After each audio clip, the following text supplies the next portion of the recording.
s'agissant du cas spécifique du Sénégalais qui a été assassiné en Libye, c'est aussi une affaire que nous suivons. La Libye, vous savez que c'est un pays qui connaît quand même une tension interne extrêmement importante.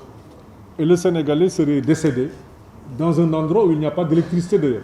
Vous voyez un peu ce que ça pose comme condition de conservation. Je ne veux pas revenir sur ces détails parce que c'est encore rajouté à la peine de la famille, vous comprenez, et que les autorités libyennes sur place, pour des raisons sanitaires, avaient décidé d'inhumer le corps sur place. Mais c'est un dossier pour lequel nous avons été informés dès que ce crime est intervenu, mais maintenant dans un endroit qui pose quelques problèmes en termes de sécurité et d'accès.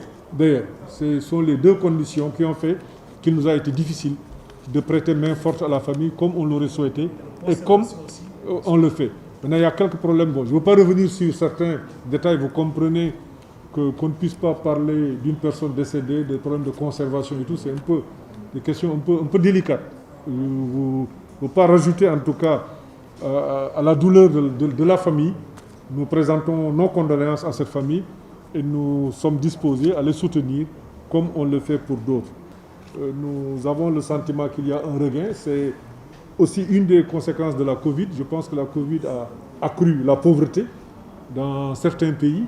Et effectivement, certains de nos compatriotes, à l'instar d'autres, ce n'est pas aussi quelque chose qui est spécifique au Sénégal, à l'instar d'autres, peuvent faire l'objet d'agressions, lesquelles peuvent virer au drame. C'est des actes que nous condamnons, c'est sûr. C'est des actes aussi pour lesquels nous sommes toujours présents. Vous avez suivi récemment aux États-Unis, quand il y a eu une famille qui a été assassinée dans des conditions qui ne sont pas encore élucidées, le gouvernement du Sénégal s'est mobilisé pour que cette affaire soit tirée au clair.